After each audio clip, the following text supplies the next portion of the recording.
Burada o Singapur'un hiçbir kuralı yok. What's your name? Anand. İkimiz de taksicinin yalancısıyız. Where are you from? Turkey. Turkey. Turkey. Cool. Adından kötü bahsetmeyeceğim ama bak ne oldu Singapur? Diğer bölümde şov yapıyorduk. You don't have choice ha? I don't have choice, yes, correct. Türkler ve Arapların bir arada olduğu bir yere geldik şu anda arkadaşlar. You have nice energy by the Put way. in the comments. Gariban dememin sebebi Hintliler burada yaşıyor arkadaşlar. Ki Yuan Liu. Ha, yani böyle evsiz olmaz zaten. Üstleri başları gayet güzel. En acımasız, en böyle sert şekilde You from? Türkiye. Turkey. Türkiye. Nice to meet you. Nice to meet you brother. Bunu ben değil tarihçiler de söyler. Araştırabilirsiniz. Vay be, bugün Singapur'un iki yüzünü gördük.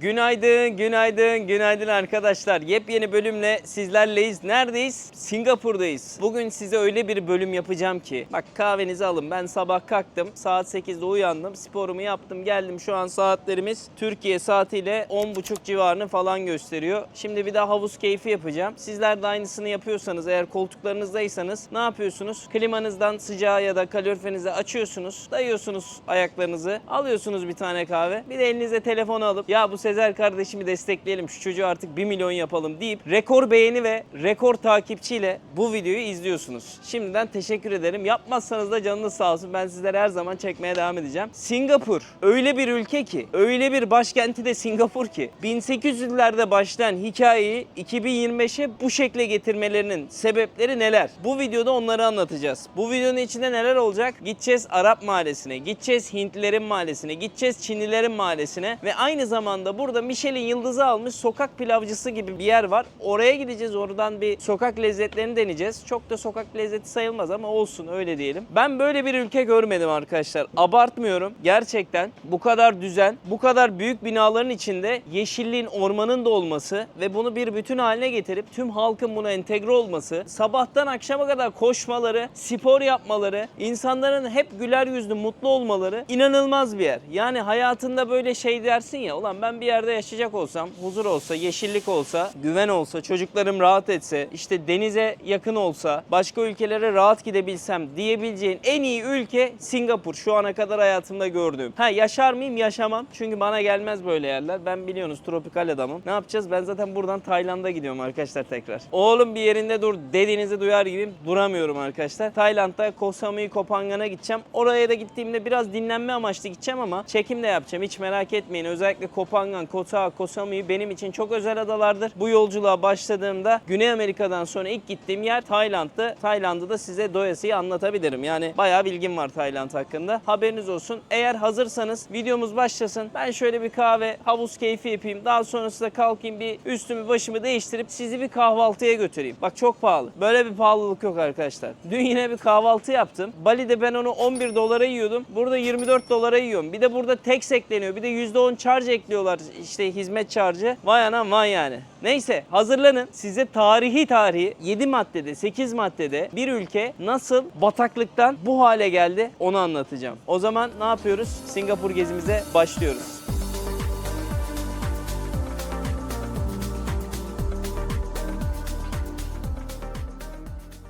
Ne yaptık?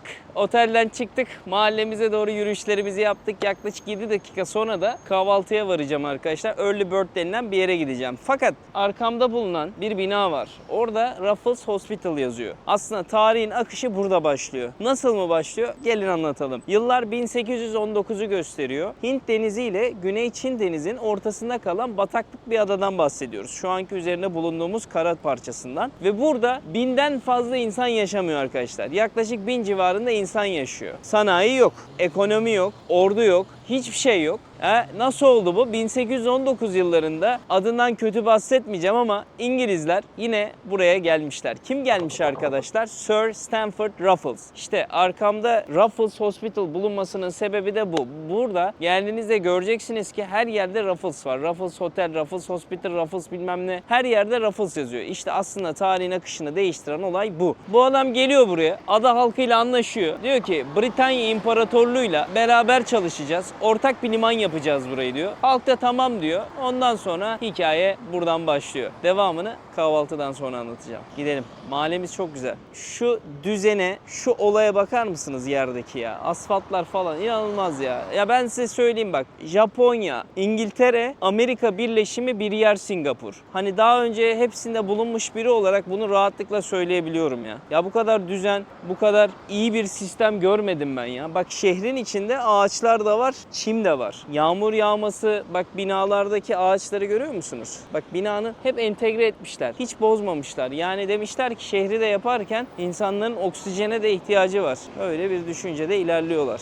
Birazdan Hint mahallesi, Arap mahallesi, onları da ziyaret edeceğiz. Ama önce şu aç karnımı doyurayım. Hikayeyi size güzel güzel anlatmaya devam edeyim. Bak bir anda işler değişti, görüyor musunuz? Binaların boyutları değişti. Çünkü başka bir mahalleye geldik. Şurada hemen Turkish kebap da yazıyor hatta. Türkler ve Arapların bir arada olduğu bir yere geldik şu anda arkadaşlar. Hint mahallesi de burada. Yani burada her şeyi göreceğiz birazdan. Aralara falan girerim ben. Bak renkli renkli binalar var. Güzelmiş, evet. Kesin ben oraya gireceğim. Kahvaltıcı da tam yolumun üstünde ayarlamış oldum. Bak Müslümanlar falan hep burada. Chinatown da çok iyi burada. Oo baksanıza. Bak renkli renkli. Sokaklar çok güzel. Güzel güzel. Heyecanım arttı. Ben böyle yerleri daha çok seviyorum ya. Büyük binalardansa. Bak burada bir tane cami var. Vallahi döner yemek isterdim ama gerçekten bizim döner kahvaltıda ağır olur şimdi. O yüzden böyle ilerliyorum. Bak burada yemekleri elle yiyen insanlar var. Burada bir şeyler yapılıyor. Thank you. Bak Allah Allah. Şurada Sultan Cami var. Eminim dedelerinizden, babaannelerinizden bu kokuyu hatırlarsınız. Hacı Müslim diye geçerdi. Bak onların hepsi burada arkadaşlar şu an. Böyle bir dükkan var. Yağı koydu dayım. Selamünaleyküm. Burada hamur işi yapıyorlar. Hadi bakalım başka bir dünyaya geldik yine. Aha da benim mekana geldim arkadaşlar. Benim mekan burası. Bakalım dünkü yerle fiyatlar nasıl? Hello. Burası güzel bir yere benziyor. Early Bird adında. Lokaller de var.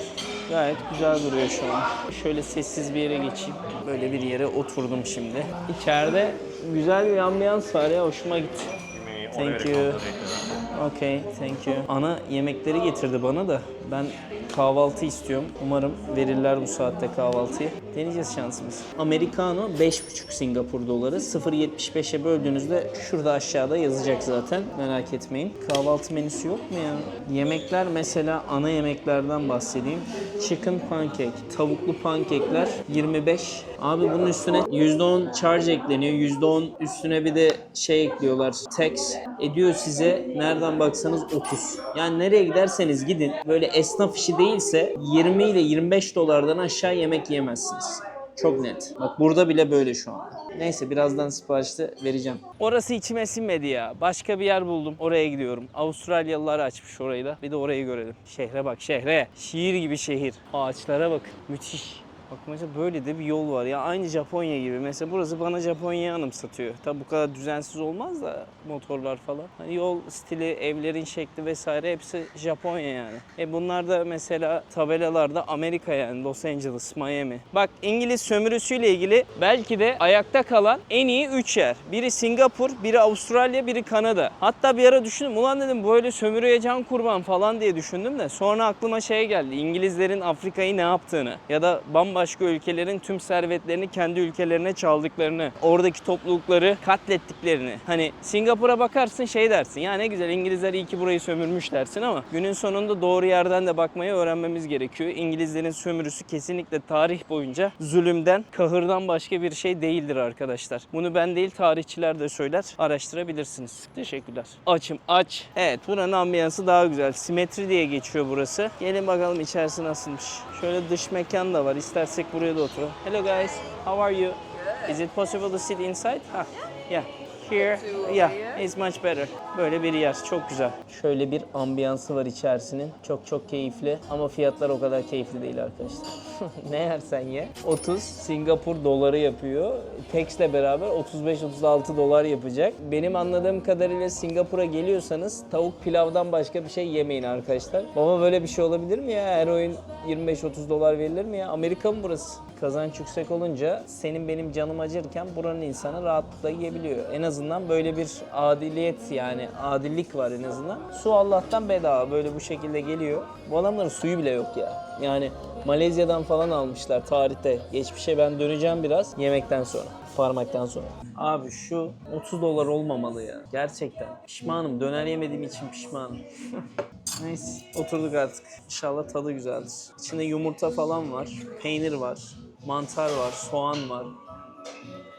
Tadı çok güzel Allah'tan. İyi. En azından bu üzmedi ya. Afiyet olsun. Kahvaltı ilk başta güzel geldi. Etmez abi, etmez. Yani şu tabak 30 dolar etmez. Dünyanın hiçbir yerinde etmez. Etmemeli. Ediyorsa bir sıkıntı var. Mesela dün ben başka bir yerde yaptım. Somon vardı. Yumurta vardı içinde. Avokado vardı. 2 tane ekmek vardı. En azından o 25-30 dolardı. Ediyordu. Bu o da etmiyor. Bak çok sinirlendim şu an. Abi güzel yemek yemedim mi? Bir de para verdim üstüne. Mutsuz oluyorum. Sizde de aynısı vardı. Türkiye'de de mesela gidiyorum artık. Adam bir hesap çıkarıyor. 700-800 TL diyor. Abi diyorum ne yedin? Kardeşim böyle oldu diyor. Lezzet nerede? Lezzet de bitmiş. Ama yine çok şükür bizim ülkede çok güzel yemekler var abi. Yani 3 adımda bir güzel bir lokanta bulursun, çorbacı bulursun. En kötü pideci bulursun. Mutlu mesut yersin. Yurt dışında özellikle Asya'da bunu bulabilmek çok zor. O yüzden Bali ve Tayland, hala söylüyorum, bu ülkeler arasında tatil yapılabilecek en doğru 2 yer. Haberiniz olsun. Bir kahve içeyim. Ondan sonra dolanmaya başlayalım. Size tarihçeden devam edelim. En son ne dedik? Stanford Ruffles dedik. Britanya'yı buraya bağladı dedik. Bundan sonrasını devam edeceğiz. Kayfem geldi. Ben flat white yulaf sütlü içiyorum. Ekstra sıcak istiyorum ki üstündeki zaten soğuk oluyor genelde. Bu normal sütle yapılmış bence. Öyle algıladım. Normal süt bu. Excuse me. Bugün burada mutlu olamadan çıkacağız ya. Hiçbir türlü olmuyor. Evet, haklıymışım. Çünkü aradaki farkı iyi anlayabiliyorum. Bende de laktoz intolerans problemi var arkadaşlar. Sıkıntı yapıyor. İçemiyorum. Yoksa anamın karnında zaten yulaf sütüyle doğmadım ama öyle çıkmış işte, kullanıyoruz. Yedik, içtik, enerjiyi aldık. Şimdi ne yapma zamanı? Sizlere burayı detaylıca anlatma zamanı. Şimdi Hacı Lane denilen Arap sokağı var arkadaşlar. Arapların yaşadığı. Şimdi bu Araplar niye burada? Hint sokakları neden var? Bu Chinatown neden var? Hikayeye geri dönüyorum şimdi. Şimdi bu Stanford Ruffles burayı açtı ya liman olarak. Açık bir liman haline getirdiği için tüm dünyadan farklı etnik kökendeki insanları getirdiler. Kimisi buraya ticaret yapmak için geldi. Kimisi Hintliler gibi çalıştırılmaya getirdi limanlarda. Buranın işte ağır işlerinin yapılması için. Kimisi de burayı büyütebilmek için geldi. Çinliler, Araplar, ondan sonra Malaylılar. Malaylılar zaten biliyorsunuz, Malezya'yı hatırlarsınız. Malezya ile sınır bir ülke oldukları için ona da geçeceğim ilerleyen zamanlarda. Hani merhaba. Şimdi ben dur, karıştırmayayım. Merhaba dedi, kafamı karıştırdı. Şimdi bu serbest liman olmasından kaynaklı artık buranın hani o insanlar tarafından tercih edilmesinin sebebi şuydu. Herhangi bir vergi alınmıyordu. Ticaret serbest hale getirilmişti. Üstüne ırk ayrımı da yoktu. O yüzden burası aslında böyle farklı etnik gruplara sahipti. Malezya'da hatırlarsınız, anlatmıştım. Malaylılar falan vardı, Çinliler, Hintliler. Zaten dip dibeler. Hikayenin geri kalanında diyeceksiniz ki çok acayip şeyler diyeceksiniz. O yüzden sabredelim. Şimdi Allahu Ekber dendi. Camide şu anda ezan okunmaya başlanacak galiba. Bugün Perşembe arkadaşlar. Sultan Camii'nin önünden geçiyoruz. Arap Mahallesi'nin giriş noktalarından bir tanesi. İşte o cami 1824'te buraya yapıldı arkadaşlar. Yani Ruffles'ın planı şuydu. Kimse etnik grup olarak çatışmayacak. Burada herkes işini yapacak. Böylelikle herkesin işleri daha büyüyecek. Son 10 yılda 20 katı bir nüfus artışı oluyor. Yani öyle bir burada ticari gelişim yaklaşılıyor. Tabii sonradan ne olacak? Kim girecek işin içine? İngilizler varsa Asya'nın da belası Japonlar var. Japonlar geliyor arkadaşlar. Japonlar buradaki tüm her şeyi işgal ediyorlar. Hatta niye buraya Japonya geliyor? Burası çünkü Süveyş kanalına açılıyor. Ne oluyor? Çin'den, Hindistan'dan, Avrupa'dan, farklı kökenlerden ticaretlenme geliyor. Kimisi tekstili getiriyor, kimisi baharatı getiriyor, kimisi bambaşka şeyleri getiriyor. Böylelikle canlanmaya başlıyor. Şu an Arap Mahallesi'nin içine girmiş bulunmaktayız arkadaşlar. Şöyle renkli renkli. Bir yandan hikaye devam ederken bir yandan da çevreyi göstermeye devam edeceğim sizlere. Görüyor musunuz binaları? Çok güzel. 7-Eleven tüm dünyada olduğu gibi burada da bizi karşılıyor. Türkiye'de bir 7-Eleven lazım ya. Şimdi sokağa girdik arkadaşlar. Turist sayısı da fazla burada bu arada. Hani öyle az değil. Hemen önümüzde Türk restoranları da var. Deniz'in videosunda, Bir Hayalin Peşinden'in videosunda hatta burada bir işletmeci, ya babası Singapurluydu ya da annesi. İkisinden biri Singapurlu, diğeri de Türktü. Burada işletmecilik yapıyordu çocuk. Caminin de arka kısmı ya da ön kısmı artık. Ana cami burası, kapısı burası gözüküyor. Turistik bir yere geldiğimiz bayağı belli oluyor. Nereden belli oluyor? Satılan ürünlerden. Nazar boncuğu, Ayasofya Türk restoranı. Yine bak, Türk restoranı.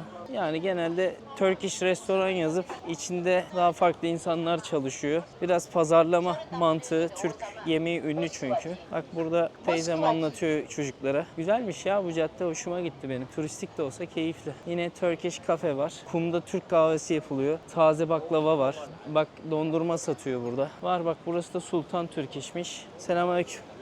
İstanbul Grill. Otentik Turkish restoran. Türk yemeği yemek istiyorsanız buraya gelebilirsiniz. Her şeyden varmış bak. Selamünaleyküm. Arap mahallesini bitirdik galiba.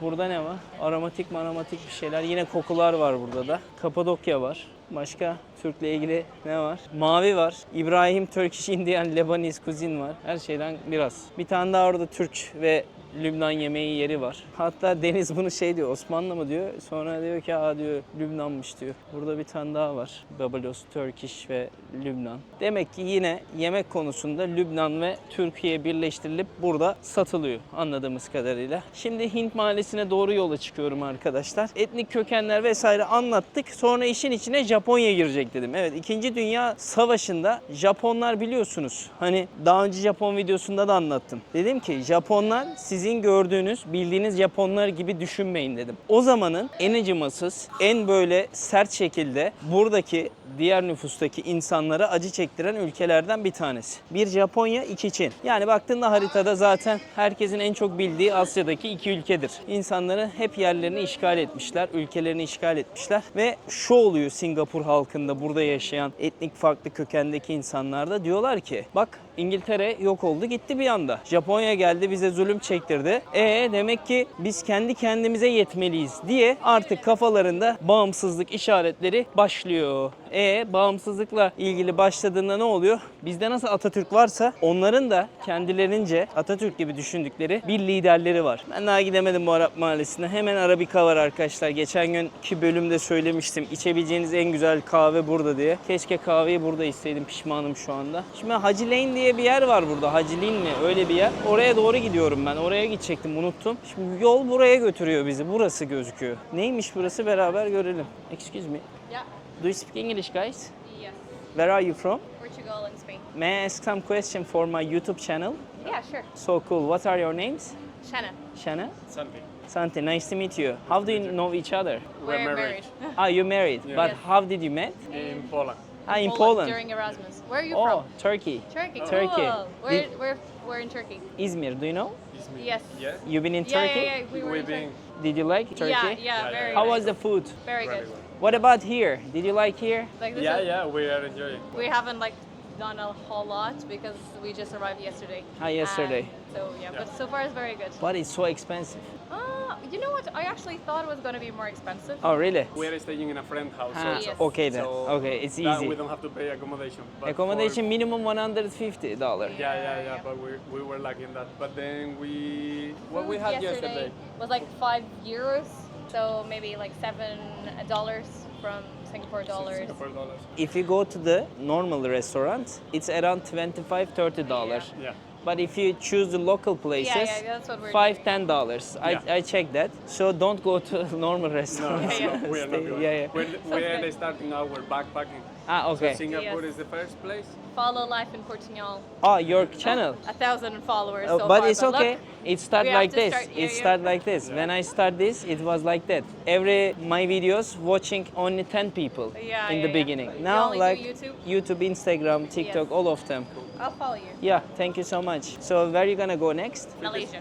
Malaysia. Yeah, And we're then going- and then from there we're flying to Laos, but on Cambodia. Cambodia, sorry. Cambodia and Laos, so Cambodia good. and then Laos, yeah. You will love there, guys. Yeah. For Have the you backpack, yeah, I've been there, both of them. Yes, it's me. I do videos for the travel also. Cool. This is my 57th country. Oh, Ah, nice. nice. I'm finishing the world. It's not gonna finish, but Yeah. I'm trying. I'm Yeah. trying my best. Yeah, Very cool. nice to meet you guys. Yeah, you Mucho too. gusto. Thank you. Obrigado and Yeah, No, yeah. obrigado. obrigado and Gracias. gracias. Nice to meet you. See you Thank around you. guys. Bye bye. Buradan devam edelim arkadaşlar. Çok güzel insanlar. Bak evlenip sırt çantalarını alıp geziyorlar şu anda. Yani buradan artık beni izleyen gençler, evliyseniz, maddi durumunuz da o kadar kötü değilse, artık bir evde oturmasanız bir 6 ay geçseniz mi acaba? Hani bir deneyin bakalım nasıl oluyor, nasıl bitiyor. Heh, esas sokağa ben geldim şimdi ya. Bak burası hareketli. Hacı Lindi dediğim sokak. Bu nasıl tam söyleniyor? Tam söyleyeyim size. Hacı Lane diye geçiyor arkadaşlar burası. Böyle turistik bir sokak. Yine içinde hediyelik eşyaların olduğu,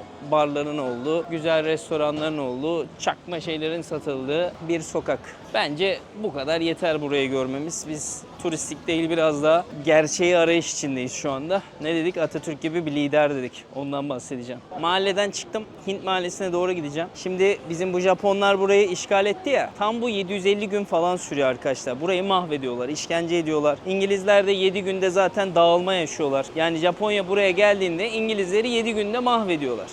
Bu sefer halk diyor ki kardeş diyor, bunlar 7 günde dağıldıysa diyor, bizim yarın bir gün başımıza bir şey geldiğinde biz mahvoluruz diyor. O yüzden bağımsızlık mücadeleleri bunların zihninde oturmaya başlıyor. Şimdi savaşta hatırlarsınız 1945'te Amerika'nın Pearl Harbor durumundan sonra atom bombası atmasıyla beraber Japonya'ya, Japonların geri çekilmesine, teslim olmalarına ve dağılmalarına sebep oluyor. Aslında Amerika'nın o gün attığı bomba bugün Singapur'un da kurtulmasına sebep mi diye düşünecek olursak, hiçbir savaşta atılan bomba, ateş, işte insan öldürme kimsenin yararlı olmuyor hiçbir zaman. Ya o gün Japonlar belki buraya girmese şu an sistem devam ediyordu ama bir şekilde yine bağımsızlıklarını alacaklardı. Sonra 1959'da ilk kez artık koalisyon kuruluyor. Singapur halkı kendi aralarından birini çıkartıyor. Kim bu reis? Lee Kuan Yew. Nasıl okunuyorsa artık. Lee Kuan Yew 1959'da artık ne yapıyor? Bağımsızlık için bir parti kuruyorlar. Koalisyonlarını kuruyorlar. Daha sonrasında İngilizler 1945'te geri geliyorlar ülkeye ve artık eski güçleri olmadığını anlıyorlar. Çünkü halk şunu anlamış oldu. Biz kendi kendimize yetebiliriz. İngilizler 7 günde dağıldıysa ileride de bu adamlar dağılır ama biz kalırız diye düşünüyorlar. Bak, garibanların yerine gelmeye başladıkça, gariban dememin sebebi Hintliler burada yaşıyor arkadaşlar. Tüm aslında böyle orta kesim, çalışanlar vesaire burada. Şu hatta devletin insanlara verdiği kondolardan bir tanesi sanırım. Mesela 632. Hatırlarsanız ilk bölümde söylemiştim. Demiştim ki buradaki devlet insanlara ev veriyor. Kira öder gibi insanlar devlete para ödüyorlar. Devlet 99 yıl bu evlere insanlara tahsis ediyorlar. Her 35 senede bir de yenileme oluyor. Eğer yanlış biliyorsam affedin beni, çünkü ben videoyu izledim. Deniz'in videosunda taksici anlatıyordu bunları. İkimiz de taksicinin yalancısıyız. Bak Hintli kardeşlerim geliyor. İşten çıktılar galiba. Bir onlarla konuşmayı deneyeceğim. Hello guys, do you speak English? Yes, sir. Where are you from? India. India. So do you live here? Yes. How long have you been here, guys? 1 year, 8 months. 8 months. How is life here? Do you like to be here? Yeah, good money value. Good money at least, Compared yeah? to When you compare the India. Yeah, yeah. You from? Shah Rukh Khan or Amir Khan? No. Rajinikanth. Huh? Rajinikanth. Rajinikanth. We I from don't South. know. Ha, South. South, Where do you live in India? South? Tamil Nadu. Close to Kerala, Goa, or No. the other side? Trichy. Trichy, Chennai. Okay. Chennai, Okay. Chennai. Okay. I will go to India. You from? Turkey. Turkey. Turkey, Wow, yeah. nice to meet you. Nice to meet you, brother. Nice tattoo, by the way. Thank you so much, bro. How is life like when they give you money as a salary? Is it enough here to live? Yeah, enough. So approximately how much you earn monthly, guys? Not that much. Not that Living much? a good life. 2,000. 2000. 3,000. Okay. It's good here, yes. If you go to the city center to food, it's so expensive, brother. Yeah. Most of the expensive for me. Yes, I am also. Same, yes. In this place, we can afford food, affordable price. I'm going to your street, Indian street right now. That's also cheap, ma. It's cheap, yeah? Yeah, compared to Turkey. Turkey is expensive also nowadays. Yes, compared to Turkey, Yes. India is okay. India is so affordable. cheap Yeah. when you compare Turkey. One day I will go. What are your names, guy? Vishnu. Vishnu. And Tamil, you? Tamil. Tamil. Nice to meet you guys. Have a lovely day. I have YouTube channel. If you want, you can watch. If you have phone. Kardeşlerim ya. Yol haritam o kadar belirsiz ki şu Hindistan'a, Bangladeş'e, Pakistan'a gideceğim ama ne zaman gideceğim bilmiyorum. Vizeye başvurmak gerekiyor. Ankara'dan almanız gerekiyor. Gideceğiz ama. Yani ben size oraları çekmek istiyorum. İnsanlarla konuşmak fazla istiyorum. Çünkü bizim hep YouTube'da ya da başka platformlarda gördüğümüz Hindistan'ın dışında başka bir yaşam daha var ya. Güzel bir yaşam daha var. Ben size bunları çekmek istiyorum. Tabii zorlayacak biraz. Sinir, stres katsayımız artacak ama ben bu insanlarla iyi anlaşıyorum gerçekten. O yüzden çözebileceğimi düşünüyorum. Kardeşim ayakkabısız dolaşıyor. Şimdi buradan devam edeceğiz. Burada o Singapur'un hiçbir kuralı yok. Neydi Singapur'un kuralları? İşte sakız çiğnemek yasak, sakız satmak yasak, sigara içmek yasak sokakta. Aha bak şöyle bir yer buldum. Direkt ilgimi çekiyor böyle yerler. Hah durdu. Yok durmadı. Sorry. Vallahi sinirlenme ya. Sorry. Namaste. Gergin. Hah böyle bir park. Bak. Alkol içilemez bu parkta. Hintli kardeşlerimiz burada oturuyorlar. Alkol içilemez. Temiz tutalım burayı demişler. Temiz mi? En azından otlar var. Pisletmemişler. Burada hepsi yan gelip yatmışlar. Burası onların herhalde dinlenme yeri. Zaten onların dininde de en önemli hayvanlardan biri olan ineği de buraya koymuşlar. Ve onların dinindeki en önemli diğer bir hayvan ise fil. O da burada. Yani yerler pis gene. Çöpleri içip atmışlar. Bak ne oldu Singapur? Diğer bölümde şov yapıyorduk. Marina Bay Sands falan filan. Bak bu da Singapur işte. Bak burada kirlilik var. Yok değil pis. Burası yemek yedikleri yer. Harbi yalnız direkt koku değişiyor ya. Acayip bir şey bu ya. Hintliler ama iyi, yumuşak insanlar yani. Kameraya karşı falan iyiler, kötü değiller. Sosyal medyayı çok izliyor. Dünyada en çok sosyal medya kullanan ülke Hindistan, Pakistan, Türkiye. Şöyle bir caddeye çıktım. Burada renkli şeyler yapmışlar. Burada da aynı şekilde dolaşıyorum bu tarafları. Mama konuşur mu acaba İngilizce? Mama, do you speak English? How do you like to live here? Do you like Singapore? Yeah, like sure. You born here or you come from India? No. I'm Malaysia. Ah, okay. Now I'm 60 years already. 6 years. It's better than your country. Better here. Better here, huh? Good money, save good money. From Go where? Malaysia, all cannot wear. Oh, in Malaysia they took. So- Then you wear jewelry, go wedding or what? All Lifetime 10 o'clock, 12 o'clock also we wear and go. Very safe. very safe here. No mistake. This is traditional, yes? Yeah, traditional. Ah, okay. Shah Rukh Khan or Amir Khan? Which one? I know all. Okay. You love all? Yeah, Oh, okay. Namaste. Thank you. Bak burada safranlar falan var, altıncılar. Hintliler gördünüz kadını. Kadındaki tüm altın bildiğiniz. Nasıl diyeyim ben size? Kültürlerinde var. Vallahi artık kırmızı burada geçiyoruz galiba. Mesela bak görüyor musunuz kuyumcuyu? Komple altın. Çünkü Hintliler geliyor burada alıyorlar abi. Onların kültürlerinde altın çok değerli. Her yer altın ya. Hello. Amcam gergin, mutsuz uyanmış. Oğlum buna orijinal mi, sahte mi? Nasıl bir şey ya? Orijinaldir ama. Bak hepsinde var, takılar var. Teyzem çok şık. Kocaman ya. Ama kimse bir şey demiyor, ne güzel ya. Başka ülkede çeksem kızarlar bana. Hey, how are you? Yes? Do you live here? No, I'm working here. You work? No, I mean like you live in Singapore, yeah? Yeah. Where are you from? Malaysia. How do you like to live here? Do you like to be in Singapore? You don't have choice, huh? I don't have choice. Yes, correct. You born here? No, I'm born Malaysia. Come to Singapore. Yeah. How long have you been here? Almost 10 years already. Oh, okay. So what is the best thing in Singapore? You mean food? Food. Money. You make lots of money here? Money is honey. Yes. No money, no honey. Nice to meet you. Yeah, Have a good day. See you. Bye bye. Bye.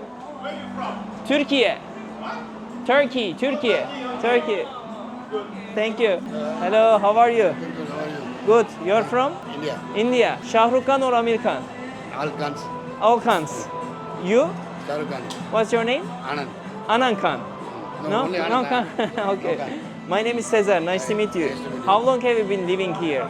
11 years. 11 years. How is life here? Good. It's good, yeah? You make good money here or Yes, it's good? of course. It's enough, yeah? It's enough. Your family here or Yes, all my family is all from you brought from the India? Yeah, no, they're staying here. They're local here. You make your life here. Yes. So good man. Nice to meet you. See you. Bak herkes arkadaşça ya, konuşuyor, anlatıyor, güzel para yaptığından bahsediyor. Singapur'da bu kadar etnik ayrımın olmasına rağmen barışın güvenli olmasının sebeplerini birazdan açıklıyor oraya.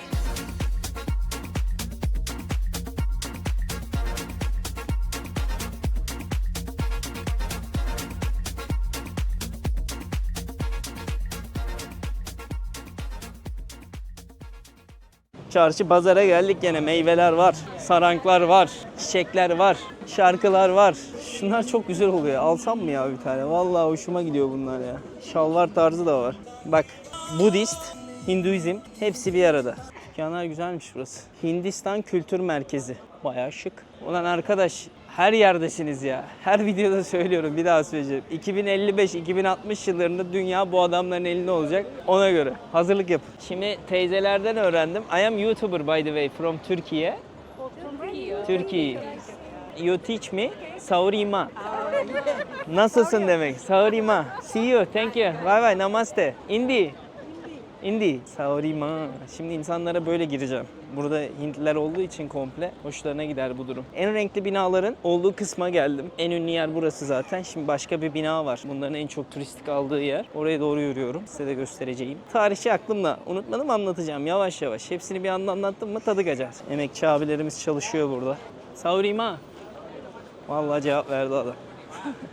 Renkli renkli lan, ne kadar güzel, baksanıza. Her yerde çiçek var. Kanaksarı yapıyorlardı Bali'de, hatırlarsınız. Böyle küçük bir yaprağın içine koyuyorlardı. Tanrı'ya lütuf diye sabahları uyandıklarında dua ederler. Tütsü yaparlar bunda. Bu tütsüyle beraber işte ne yiyeceklerse o gün ya da ne ithaf etmek isterlerse Tanrı'ya onu koyarlardı içine. Kimisi sigara koyuyor, kimisi gofret koyuyor, kimisi başka bir şey. Genelde Bali'de, Ubud'da maymunlar yiyordu içindekini. Nereye geldik arkadaşlar? Former House of Tanteng Nia. Burası onlar için bir miras yeri. Hintlilerin önemli bir yeri. Dua falan ediyorlar içeride anladığım kadarıyla. Şöyle kafelerde yanlarına kurulmuş. Şu an kapalı. Kemeraltı merkeze geldik arkadaşlar. Şöyle bir şey gördüm. $15 500 GB. Çok iyi değil mi ya? Bro, like $15 500 GB internet. Hı. 500 GB internet $15 ya. So good. Surima. You're from India? Yeah. How you say Suriyama? How are you? Sarimama. Ulan unuttum. How do you say how are you? Huh? Ah, this is different, yes? Okay, thank you. Ulan hemen unuttum ya. Bak yine farklı bir şey söyledi. Abi 300 tane farklı dil grubu var ya orada. Dil grubu demek doğru olmaz da farklı aksan diyelim, farklı dil kökeni diyelim. Hepsi başka bir şey konuşuyor. Nasıl anlaşacağız orada? Dünyada gittiğim en ucuz metrolardan bir tanesi arkadaşlar. Geçen gün bindim. Kredi kartımla, direkt telefonda benim kredi kartım oluyor Apple Wallet'ta. Abi ödedim. Kaç para kesti biliyor musunuz? 9 TL kesti. Sadece 9 TL'ye bambaşka bir yere gidebildim ya. İnanılmaz güzel sistem. Hiçbir şey almama da gerek kalmadı. Direkt telefonumla ya da kredi kartınız varsa Türkiye'den onu tık diye okutabiliyorsunuz. Böylelikle çok kolay sistem. Ben şimdi nereye gidiyorum? Chinatown'a gidiyorum. Niye metroya gidiyorum bilmiyorum ama orayı da göstermek istiyorum. Bak Google'dan girdim Chinatown'a. Direkt diyor ki Harbor Front'a bineceksin diyor. Chinatown'da ineceksin diyor. Bordo olanı yakalayacaksın diyor. Zaten bak North East Line diyor, tamam mı? Buradan dümdüz gittiğimde Harbor Front'u göreceğim. Şimdi burada şeyi okutayım ben size. Sistemi göstereyim. Ben mesela telefonumda kartım var benim. Girdim abi. Okudu. Bitti. Bu kadar basit sistem. Kaç para aldı? Para bile almadı şu an hala. Alır herhalde. Çıkarken de tekrar okutuyorsun. Dün hani dedim ekstra alacak mı? Onda da almadı. İlginç. Şu anda para da almadı. Harbor Front. Biz bu taraftan bineceğiz. Çok kolay sistemleri ya. O kadar güzel ki renk renk ayırmışlar. Harita da var zaten. Haritayı da oradan takip edebilirsiniz. Bak bu taraf mesela Punggol Coast'a gidiyor. Tamam mı? Ama bizim gideceğimiz yer Chinatown olduğu için Little India'dan 3 durak gideceğim ya. 6 dakika sürecek. Dakikasına kadar yazmışlar. Müthiş sistem ya. Dünyada bu kadar sistematik çok az yer gördüm. Çünkü çok kolay burada. Bak Japonya'da çok sistematik ama çok karışık orası. Çok insan yaşıyordu. Şu an çok güzel. Metroların içi de gayet temiz ve kullanışlı ve hızlı gidiyor bayağı. Şu şekilde görebilirsiniz. Burası da bu şekilde. Abi şöyle bir bilgi var. Trende hem İngilizce anons yapıldı, hem Çince anons yapıldı, hem de Hintçe anons yapıldı. Çok iyi değil mi? Şimdi çıkarken bir daha okuyacağım. Bakayım para alacak. Okudu. Bakıyorum. Kesinlikle para almıyor. Bir kere ödedim, bir daha ödemiyor mu acaba? Allah Allah. Bakacağım sonra, bunu merak ettim.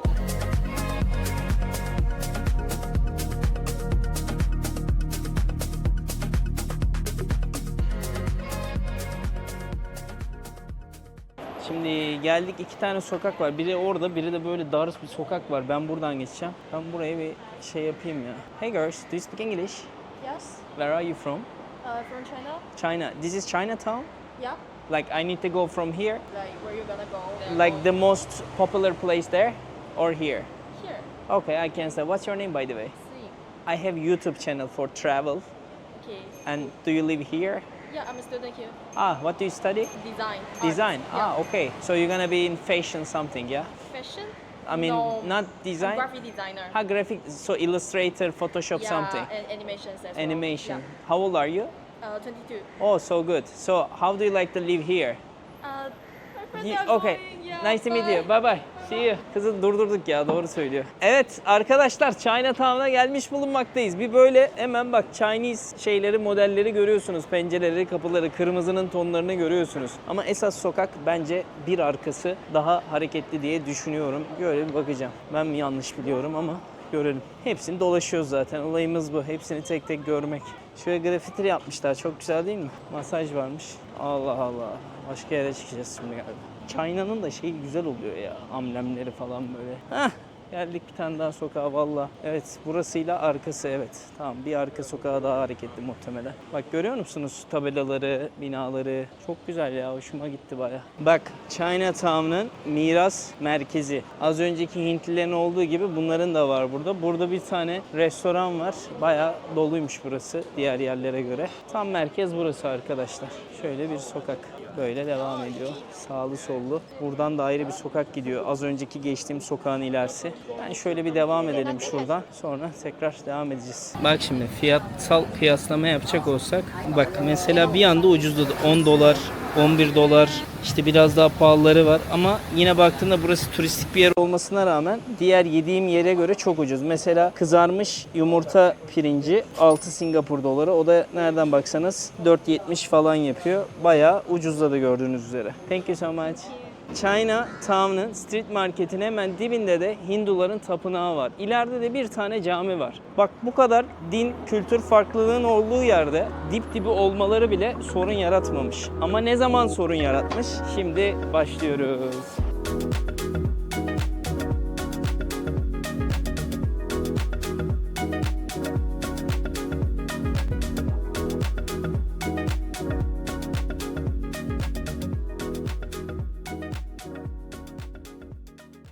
Hindu tapınağı ilerideydi. Burası da Budistlerin tapınağı arkadaşlar. Chinatown'ın merkezinde bulunuyor. Şurada da bak binalar var. Garip garip binalar var ya. Yani bir taraf öyle, bir taraf böyle. Ne kadar acayip değil mi ya? Şu an her şeyin bir beraber olduğu bir alandan bahsediyorum size. Çok ilginç, güzel, sentezlenmiş ve korunmuş. Aynı zamanda kimse kimseye zarar vermemiş. Müthiş. Şimdi otururken yeni bir arkadaşla tanıştım. So what's your name?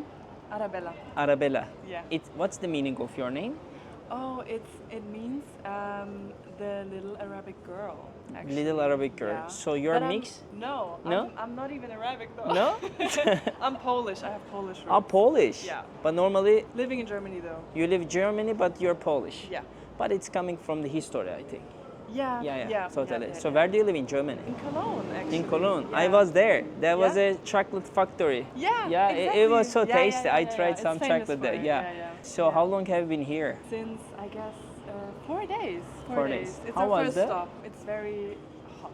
It's hot, yeah. But It we is. had good food in the hawker centers, and like it feels like a jungle in here. Like Jungle and center. Like yeah, it's yeah, weird, yeah, yeah. like a big city jungle, and I Yeah. love that. I love the I really love many that, yeah. plants and yeah. Many plants, also Enjoy the it. architecture is very good. Some of place small, some of Yeah. them so big. Yeah, exactly. How did you start your travel? Where did you start? From Zurich. think your actually. friend. Yeah, that's my friend. Hi, Cesar. Nice to meet you. We just met. We are making YouTube videos. Do you want to be on it? So actually, this is our first stop here. And then, where are you gonna And go? then we're gonna go to Kuala Lumpur tomorrow and do like whole Malaysia. All And- Malaysia. Yeah. Like probably. Penang, Borneo, Yeah, somewhere, yeah? yeah. Okay. And she's gonna go then to the Philippines, and I'm gonna go home because I need to study. So You yeah. study? Yeah. What do you study? Law. How old are you? 26. Oh, nice. So good. Yeah. But she's gonna continue. Yeah, sure. She's gonna go to Philippines and then, do you know? I guess that's it for her as well. Ah, that's it, Yeah, okay. Yeah, yeah. What about you? What about me? Thailand and then. Thailand and then no plan. Like plan, always that's like good. this. Like yesterday I just decided to Thailand. Yeah. Like my life is like this because since 3 years I travel, no house. For real? Yeah, for real. Yeah. I'm living with my luggage, not so big. And then I'm going to next by next. But also I do as a work, you know. I make Yeah. videos for the countries. This is my 57 one. Yeah. So What's your name on YouTube though? Cesar Yılmaz. I can show you if you have internet. So you vlog around Yeah. everywhere. And if you want, I'm you gonna- can I'm watch the gonna Kuala watch. Lumpur I'm gonna videos. watch. Yeah. You can I to the followers. I hope you enjoy Ha, the yeah. vlog. You have nice energy, by the Put way. in the comments. Yeah, yeah, like the wunderbar. video, subscribe, whatever. I just subscribe myself. Oh, you have very much followers. Wow. My friend for is the here. trap. I'm gonna go to the temple now. Okay, let's go then. I'm gonna walk around as well. Yeah. Very nice to meet you. Very nice to meet you too. Take care of yourself. Yeah, you See you around too. hopefully. Nice to meet you. See you. Enjoy your travel in Philippines also. Thank you. I got some information from her. Okay. See you girls. Bye bye. Evet. Almanya'dan misafirlerimiz de katıldı. Almanya'dan dayım aradı. Şimdi arkadaşlar ben hikayeye devam ediyorum. Yıl 1963. Kimdi? Ki Yuan Liu. Ha? Şimdi bizim karakterin adı neydi? Abi bak Atatürk ne kadar kolay, ne kadar güzel ya. Bu adamın adı çok zor ya. Lee Kuan Yew. Lee Kuan Yew 1963'te diyor ki kardeş biz ülke olacaksak bize destek lazım. Çünkü su yok, toprak yok, sanayi yok, hiçbir şey yok. Ne yapacağız? Dayayacağız kendimizi Malezya'ya diyorlar. Malezya'ya katılıyorlar arkadaşlar. Malezya'da da yıllar içerisinde 1963'te katıldıklarında 2 yıl içinde hemen bir fokurdanmalar başlıyor. Malezya hükümeti diyor ki ya bu kardeşler girdiler ama diyor. Bunlarda etnik köken çok farklı diyor. Uyumsuzluk var diyor. Bizi rahatsız ediyorlar diyor. Sonra parlamentoda karar çıkıyor. Diyor ki biz bunları atalım ya. Singapur'dan olmaz diyor. Atıyorlar bunları. Dünyada ilk kez bir ülke bağımsızlığını kendi kararıyla değil atılarak alıyor. Hatta bizim karakter, bizim başbakan Lee Kuan Yew televizyona çıkıyor. Çaresizce, gözyaşları içinde. Diyor ki bittik biz beyler diyor. Bittik beyler. Emre Belezoğlu gibi. Bittik beyler, bittik biz beyler. Televizyonda gözyaşlarıyla anlatıyor. Diyor ki ne yapacağız ya diyor. Çaresizim diyor. Ama diyor bundan sonra diyor devrimimiz başlıyor diyor. Ne yapıyor? Hemen diyor kararlar almamız lazım diyor. Bu kararlar neydi? En önemlileriydi aslında. Kararlara geçmeden şu güzelliğe bakar mısınız ya? Çok seviyorum böyle kültürel faaliyetlerin olduğu yerleri. Hey guys, how are you? Hey man, how's it going? Very good. Where are you from? England. Come on England. Yeah, What where are your you names? from? Turkey, Turkey. Primrose and Charlie. And Charlie. Charlie, Yeah man. Nice to meet you. Charlie What's your and name? you? Primrose. Primrose, Cesar. Nice one. Nice to meet you. Cesar. Have a good day. How is Singapore? Did you like here, guys? Yeah, it's cool. So cool, yeah? Yeah, it's Love good. it. Because it's coming from your history, like Yeah. England. Yeah. I was just talking about this. Oh really? Yeah, yeah. And now we appeared. England. Yeah, Woohoo! England. Cool. Thank you so much, guys. What's Enjoy the your travel? travel. Sezer Yılmaz. Seryilmaz. O ilk seferde yaptı. A, B, C, D, E, F, G, H, I, J, K, L, M, N. Teyzem nasılsın? How are you?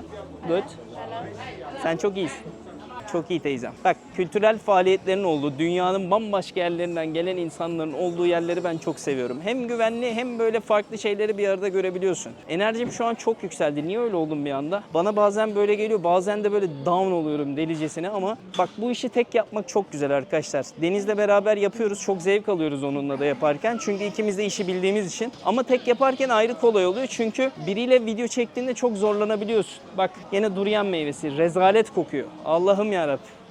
Haymen çok kötü kokuyor. Kaç uzaklaş. Uzaklaşalım burada. Şimdi bizim adam ne kararlar aldı? Bir yer bulayım, sabit bir yer, orada anlatacağım. 1965'te bağımsızlığını kendi kararıyla değil Malezya tarafından atılan Singapur'da Başbakanımız Lee Kuan Yew diyor ki kardeşim yapılması gereken çok önemli şeyler var. Neler bunlar? Şimdi dostlar geldik reform hareketlerine. Bu adam neyi çok iyi yaptı 1965 yılında? Dedi ki devlet memurlarına yüksek maaşlar verelim. Neden? Yolsuzluğu engelleyelim diye. Ayrıca kanun çıkartalım. Yolsuzluk adına yapılacak en katı kuralları çıkartıyorlar ve devlet en güvenli hale getiriliyor. Diyorlar ki devlet içinde herhangi bir kurumda bir şey olursa inanılmaz cezalar vereceğiz. Zaten şu anki cezalara baktığınızda o zamanı tahmin edebiliyorsunuz. İkincisi eğitim dünya listelerinde sıralamalarda olacak dedi ve bugün şu anda Singapur'daki öğrencilerin ve okulların çoğu dünyada ilk 500'de yer alıyorlar. Gerçekten değerli bir eğitim amaçlamışlar ve bunu da başarmışlar. Üçüncüsü dünyanın en büyük şirketlerini davet ederek Singapur'u uluslararası ticaret merkezine dönüştürmek. Dünyadan birçok yatırımcı, Amerika, İngiltere, Arap Yarımadası'ndan, Çin'den her yerden çok büyük yatırımcılar geliyor. Böylelikle Singapur'un şu anki halini aslında o zamanki adımlar belirlemiş oluyor. Şehri zaten 2 gündür anlattığım gibi diğer bir madde de şehirleri tropikal şehre çevirmek. Zaten 2 gündür dolaşıyorum görüyorsunuz. Hayvani binaların altında inanılmaz ormanlar var. Sanki Central Park'ta yürüyoruz. Adamlar bunları başarmışlar. Dünyanın en verimli havaalanını yapmışlar. Hatırlarsınız Cıvılı falan görmüştük. Yani havaalanı değil sanki Jurassic Park'a geldik. Öyle içinde devasa bitkilerin, ağaçların olduğu. 1000'den fazla ağaç vardı o Cıvılı'nın içinde. İnanılmaz bir şelale akıyordu 40 metre büyüklüğünde. Adamlar bunları yaparak hem yolsuzluktan oluyorlar, hem yolsuzluğu yok ediyorlar. Hem halk bir bütün halinde kalıp mutlu mesut yaşamayı öğreniyor. Hem farklı etnik kökendeki insanlar kendi kültürlerini getiriyor. Burada turizmi akıtıyorlar. Yani buraya milyonlarca turist geliyor arkadaşlar her yıl. Gerçekten ciddi rakamlar geliyor. Bununla beraber ne oldu? Huzur, güvenli bir şehir sağladıkları için de herkes keyifle yaşayabiliyor burada. Kimse işte şey demiyor, ulan bana niye? Ya gördünüz bugün Hintliyle konuştuk, Çinlisiyle konuştuk, Malezyalısıyla konuştuk. Hepsi aldıkları maaşlardan memnun, yaşantılarından memnun. En azından güven içinde yaşıyoruz diyorlar. O yüzden de burası şu anda bir devrim niteliğinde bir ülke olarak karşımıza çıkıyor. Dünyanın en zengin ülkelerinden bir tanesi ilk üçte. Dünyanın en güvenli ülkelerinden ilk üçte. Dünyanın en pahalı ülkelerinden biri. Dünyanın en temiz ilk 5 ülkesinden bir tanesi. Dünyanın en güçlü pasaportuna sahip ülkelerinden bir tanesi. Neredeyiz? Singapur'dayız. Hoş geldiniz. Şimdi biz bugün biraz gariban yüzünü gördük değil mi buranın? Yani gerçek halkın yüzünü gördük. Dün de biraz zengin bölümünü görmüştük. Ama ben bu bölümün içine de o zengin bölümü biraz daha katmak istiyorum. Sizi yağmur ormanlarının olduğu bir yere götüreceğim. İnanılmaz devasa bir yer. Çok güzel duruyor içerisi. Gidelim orayı keşfedelim. Buradan da Singapur Başkanı, 91 yaşında vefat eden başkanı rahmetle anıyoruz. Herkese inşallah böyle kurucular nasip olur ki topluluk bir halde yaşayabilir ve düzen içinde, refah içinde de hayatlarını sürdürebilir. Böyle başkanlar sayesinde toplumlar da mutlu oluyor. Herkese nasip olur inşallah.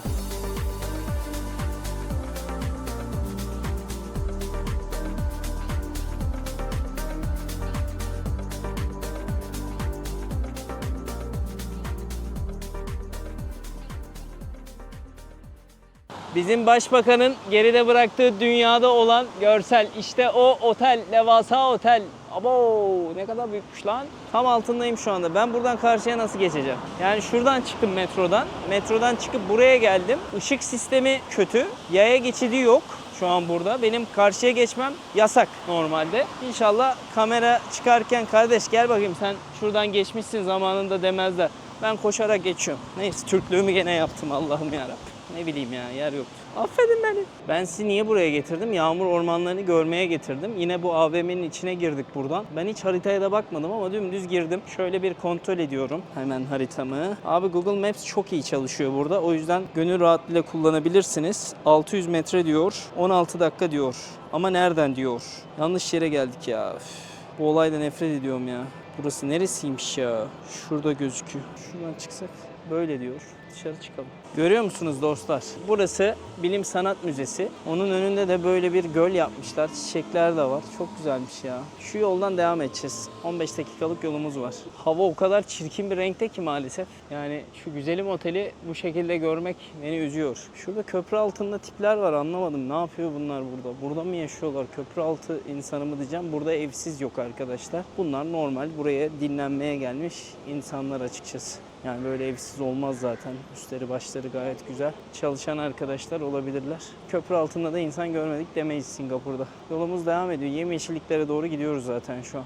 Bir kahve su molası yaptım. Yine spor yapanları burada görüyorsunuz arkadaşlar. Koşanlar ve bisiklet sürenler devam ediyorlar. Bak burada bir tane tabela var zaten. Geldiğinizde göreceksiniz. Buradan isterseniz tren istasyonunu, isterseniz Cloud Forest'a, o benim gideceğim yere, yağmur ormanlarına, isterseniz de başka 2-3 tane daha yer var. Ya müthiş bir yer burası ya. Bak müziği açmış, son ses dinliyor dayıcım.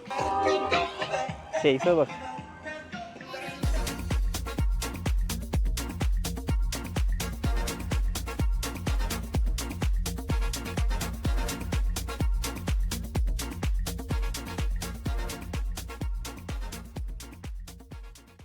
Yani deminki Hindistan Arap sokağından 100 sene sonrasına geldik gibi oldu. Çok değişik şeyler görüyorum şu anda. Zaten o tarafa doğru da gidiyorum. Burada muhtemelen bilet alınıyormuş buraya girebilmek için. Bak Flower Dome var orada. Cloud Forest var. Ben Cloud Forest'a doğru gideceğim. Bileti buradan alıyoruz galiba. Çok da şey varmış da benim de zamanım yok. Ne yapacağız? Cloud Forest. Aşağı diyor.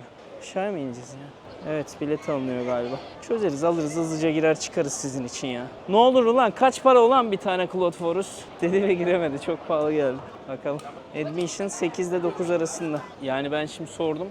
30-40 dolar arasında. Normalde 1 saat falan alır dedi. 7 katlı bir yer. Ben hızlıca alacağım bileti. Tık diye gireceğim. Seri seri çekeceğim, çıkacağım arkadaşlar. Arkadaşımla buluşacağım. Bali'den arkadaşım kendisi. Beraber yemek yiyeceğiz. Sizi hatta buranın en ünlü pazarlarının olduğu yere götüreceğiz. O yüzden hızlıca çözeceğim. Ya da şöyle yapacağız. Delikanlı gibi. Ben şimdi yürüyerek dolaşacağım burayı. Videoyu bitirmeyeceğim. Yarın sizin için ben sabahtan buraya geleceğim. Zaten akşam benim uçağım 5'te. Ne yapacağım zaten? Daha güzel böyle dolu dolu gezmiş olalım. Boşuna harcamış olmayayım zamanımı. Çünkü bilete de iyi para vereceğiz. Burada gösteriler falan da oluyormuş. 1 saatten fazla sürer çünkü. Harcamayın. Güzelce gezelim. Onları da göstereyim. Bakın harita böyle zaten. Geldiğinizde farklı noktalardasınız. Biz şu anda buradayız, tamam mı? Böyle Super Tree Grove'ların olduğu yerler de var. Otelin girişi burası. Yani farklı farklı noktalar var. Bunları yarın ben detaylıca çekeceğim. O videoyu da bu videonun içinde göreceksiniz zaten. Biz buraya girecektik. Buraya girip daha sonrasında işte Jurassic Park diye bir olayı var bunun. Arabayla gezdiriyorlar galiba. Onu da görmüş olacağız. Ben ama şöyle bir yer gördüm.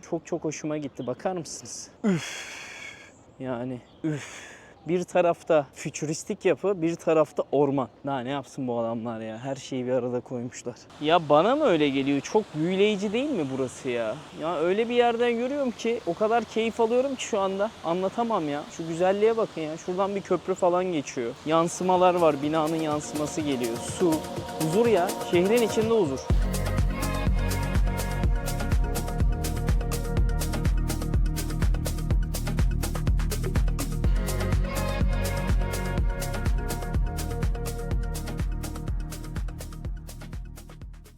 Hazırsanız sizi buranın lokal pazarlarından birine götürüyorum. Bali'deki arkadaşımla beraber olacağız orada. Sürpriz oldu benim için de. Ya şimdi ben şehrin tam içine geldim de ne kadar büyük buralar ya. Devasa yani. Vay be, bugün Singapur'un iki yüzünü gördük. Zenginlik ve fakirlik. Bak bu arada basic The Caesar tişörtümüz, şortumuz sizlerle alabilirsiniz. Şurada link var arkadaşlar. Ulaşabilirsiniz. İyi günlerde kullanın. Kendi ürünleridir, kalitelidir. %100 pamuktur.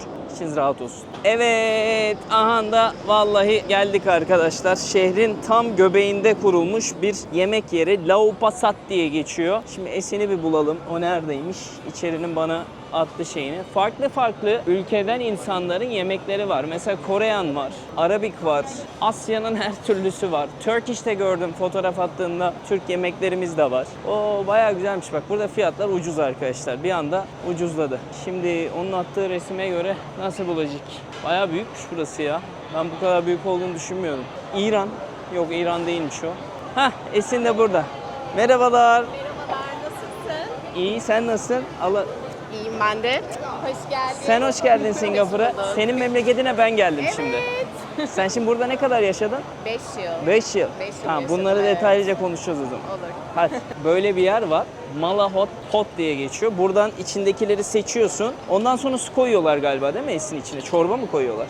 Ya da pişiriyor musunuz mu? Onların bir brotu var. Onu koyuyorlar. İçinde Çekebilir miyim?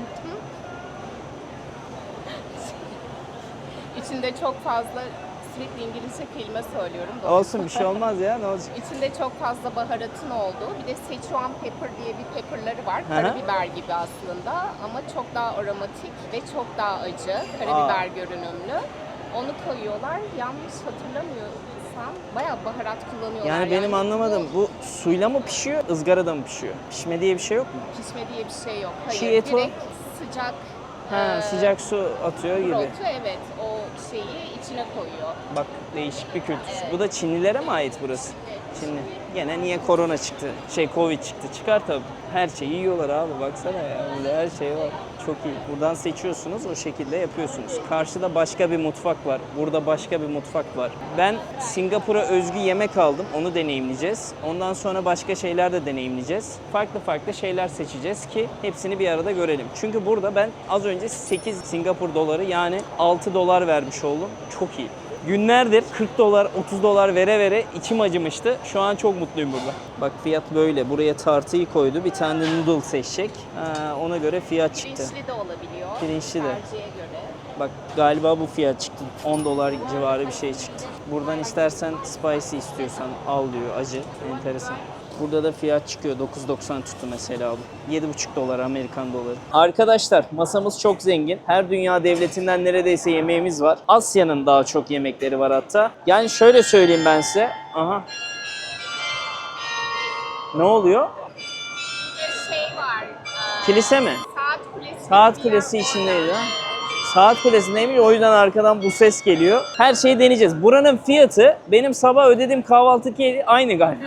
Yani çok üzücü ama gerçek. Haberiniz olsun. Geldiğinizde buraya tam şehrin merkezinde, adı neydi buranın? La Passat. La Passat diye bir yer. Buraya gelip yemeğinizi yiyebilirsiniz farklı kültürlerden. Hadi bir tadım yapalım bakalım. Buna da bak. Ona da bakayım. Bence beğenirsin bayağı bunu. Çorba gibi bir şey değil mi? Favorim. Ha deneyelim bir. Çok seviyorum. Suyundan bakalım. Bu nasıl? Çorbası güzel. Güzel. Lezzetli. Tavuk pilava bakalım, bunların lokal yemeği. Suyu. O tavuk suyu mu? Döküyoruz mu üstüne? Dökeyim mi? Döküyorum bak. Benden günah gitti. Tavuk sulu tavuk yiyoruz. Normalde dark soya sosuyla garlic chili sosla servis ediliyor. Karıştırıp yiyorlar. Karıştırıp mı Bu yiyorlar? sosla. Ama sen tadına bakabilirsin. Çok az- Belki hoşlanmayabilirsin. Çok az şöyle şuraya dökeyim tadımlık. Evet, çok az dedim. Mahvolacağım şimdi. Tadıyorum. Eminönü tavuk pilavcısı arkadaşlar. Gayet güzel bu arada. Bence gayet lezzetli. Şu derisini yemiyorum ben çok. Tavuk güzel. Bu ne? Kangkong diye bir Chinese, Çinlilerin çok kullandığı yemeklerinde sebze. Adı kangkong. Kangkong. Kangkong diye bir sebzeymiş. Çinliler çok kullanıyormuş. Esinin sesi duyulmayabilir. Güzel. Çorba da güzel, tavuk da güzel. Şundan deniyorum. Bu klasik zaten, bu gyoza mı oluyordu? Gyoza, evet. Neydi? Chicken. Buna sos vermiyorlar mı? Normalde çili. Neyse şuna bandırız ya. Biz aslında orada. Bence buna bandırsak olur ya. Nasıl? Bu da çok güzel. Bu bayağı acı bu arada. Ağzım yandı, çaktırmıyor. Bayağı acı. Ne kadar acıymış bu ya. Bu da acı soslu dumplings arkadaşlar. İçinde tavuk ya da et var, hatırlamıyorum. Tavuk demiş. Ya şeyli. Crown'un İngiliz Türkçesi karides. Karides. Siz Türkler nasıl söylüyorsunuz? Ya iyice ecnebi olduk ya. Ama alışıyor insan. Ne yapacaksın? Gelmiyor da. Değil mi? Çok iyi ya bak. Favorim şu ana kadar o. Sosu çok güzel değil mi? Şurada da köfte var. Tabağa şöyle koyayım. Bu da İzmir köfte arkadaşlar. Bayağı iyi. Nasıl bu kadar iyi köfte çıktı buradan ya? Sossuz olsa daha da güzel bence ama sos da kötü değil. Ben şaşırdım. Bayağı iyi ya. Ulan İzmir köfte diye şaka yaptık. Bayağı öyle çıktı. Böyle arkadaşlar. Bunlar zaten somon, et, karides. Hepsi böyle. Afiyet olsun bize.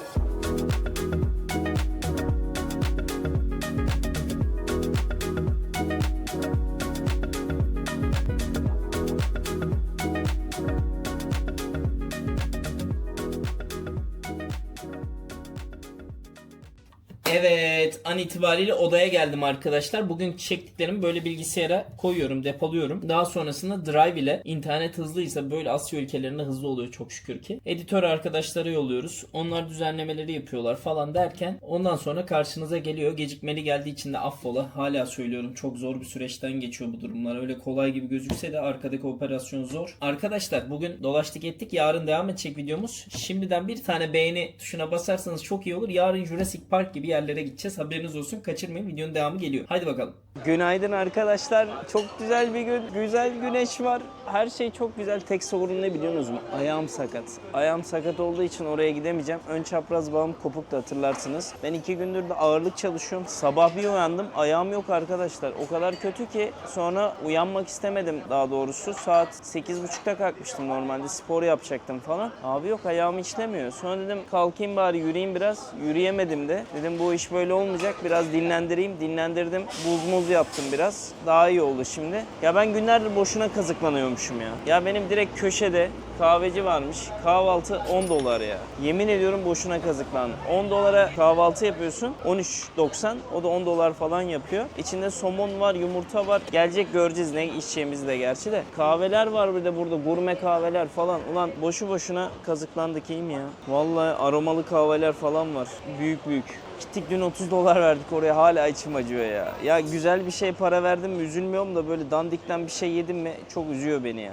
Bak hearty breakfast falan filan da var. Oo bayağı varmış burada. Çok güzel. Arkadaşlar maalesef ben o Forest'a gidemeyeceğim ayağımdan dolayı. Lütfen hakkınızı helal edin. Benim de çünkü hep gitmek istediğim yerde. Dün Esin'le görüşeceğiz diye orayı ertelemiştim. Fakat bugün de ayağım çalışmadığı için bir de havaalanına gideceğim için zorlamaya gerek olmadığını düşündüm. O yüzden beni affedin. Bir gün ben bir daha Singapur'a geleceğimi düşünüyorum. Çünkü gerçekten keyif aldım buradan. Pahalı da olsa bu düzen, bu keyif beni gerçekten mutlu etti. Kahvaltımız gelsin, devam edelim. Bak masadan söyledim, görüyorsunuz mu? Fiyat 13.90. Altına 1.39 ve 1.38. Biri tax, %10 tax ödüyorsunuz. Bir de %10 servis charge'ı ödüyorsunuz. Servis ücreti. Böyle. Yani Singapur'da her şeye ekstradan %20 paranız daha gidiyor. Hani diyelim ki 100 euroluk bir şey aldınız. Bunun geri ödemesi size 120 euro olarak gelecek yani. Amerika gibi burası. Ama para var millette. Bak Hintlisiyle de konuştuk dün. Malezyalısıyla da, Çinlisiyle de konuştuk. Hepsi mutlu burada. Demek ki ucuza da bir hayat var arka tarafta. Kaliteliyi de almak istiyorsan ön tarafa gidiyorsun. Gitmeyin. Çok para verdik oralara. Ama buralarda da orta segment böyle şehirlerin içinde de yerleri bulabiliyorsunuz. Keyifli yani. Kendimi gerçekten kazıklanmış ve aptal hissediyorum. Şöyle bir tabak varken gittik. Hangi tabaklara ne kadar paralar verdik ya. Ah be Sezo, ah be Sezo. Bazen insan işte gözünün önündekini göremiyor. Öyle bir şey yaşandı burada da. Salatayı şuraya atayım. Yumurta akacak çünkü. Yumurta, somon, ekmek hepsi mükemmel duruyor. Yumurta bir tık daha fazla pişebilirdi ama canımız sağ olsun. Bu kadar basit abi ya. Bu kadar basit şeyi niye bu kadar pahalıya satıyorsunuz ya? Afiyetler olsun arkadaşlar. Buraya gelin. Adı neydi buranın? Old Coffee Club diye geçiyor. Tam benim otelin köşesinde kalıyor. Çok keyifli. Arkadaşlar yola çıktım şu an havaalanına ama inanılmaz yağmur yağıyor. Yolu bile göremiyoruz ya. Bakar mısınız? Vallahi çok sakat ya. Vallahi hayatımda en sevdiğim havalimanı burası oldu arkadaşlar. Her şey o kadar sistematik ki hiçbir türlü pasaport görevlisiyle görüşmüyorsun. Girerken ayrı, çıkarken ayrı, direkt pasaportunu okutuyorsun. Hatta çıkarken pasaportu okutmadım. Direkt geçtim. Fotoğraf tanımladı. Hoşça kal dedi, bitti. Müthiş bir sistem ya. Yani Singapur benim gözümde şu ana kadar gelmiş olduğum ülkeler arasında en sistematiği, en düzgünü ve en yaşanalısı yerlerden bir tanesi ve çok güvenli. Dubai'nin kalitelisini, Dubai'nin yeşillisini düşünebilirsiniz. Ayrıca havaalanında her yerde halı var ya. Adamlar her şeyi düşünmüşler. İnanılmaz bir yer. Biz C11'den gideceğiz arkadaşlar. Ama daha 2 saatim var benim.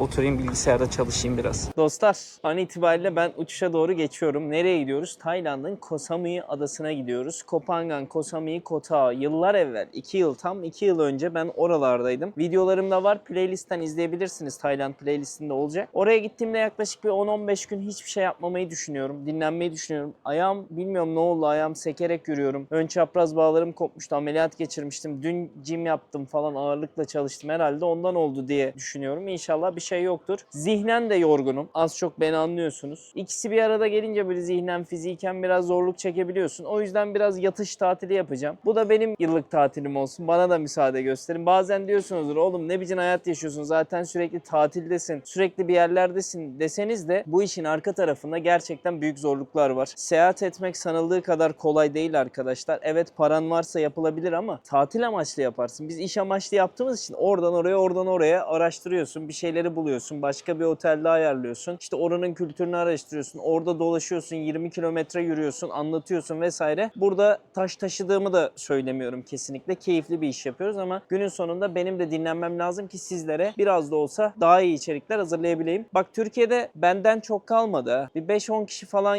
yokuzdur. Çünkü herkesin bir evi var. Döndüğü bir yer var. Benim şu anda hiçbir şeyim yok. Sadece bir bavulum var. Döndüğüm yer belli değil. Bunu değiştirmek istiyor muyum? Onu da bilmiyorum. Zaman içerisinde göreceğiz. Şu an hani böyle insan bazen kaybolur ya. Ben o kısımdayım. Kayboldum biraz. Kendimi bulma evresine doğru tekrardan geçeceğim. Bu kötü bir şey değil. Hepimiz hayatta düşüşler yaşayabiliyoruz. Hepimizin hayatından kötü şeyler geçebiliyor. Bunlar sayesinde de geleceğe daha umutla, daha keyifle bakabiliyoruz. Benim de hikayem şimdilik burada. Singapur'da son buluyor. Koh Samui'ye geçiyorum. İlerleyen bölümlerde tekrar görüşeceğiz arkadaşlar. Kendinize çok iyi bakın. Ben mola versem de emin olun videolar önden geldiği için diğer hafta ya da aynı çarşamba günü ya da pazar pazar günü tekrar beni ekranlarınızda görebileceksiniz. O yüzden ne diyoruz? Hepinize sevgi dolu günler diliyorum. Kendinize çok iyi bakın. Hepinizi çok öpüyorum. Bir tane de yorum, bir tane de beğeni, bir tane de hype yapmayı unutmazsanız çok sevinirim. İzleyenlerin büyük çoğunluğu da abone olmuyor. En azından televizyondan izliyorsanız telefonu 2 dakika elinize alıp abone ol tuşuna basarsanız abone sayıları, reklam gelirleri açısından, işte gelecek olan markalar açısından da önemli bizler için. Destekleriniz için şimdiden teşekkürler. Çok öpüyorum. Hoşça kalın.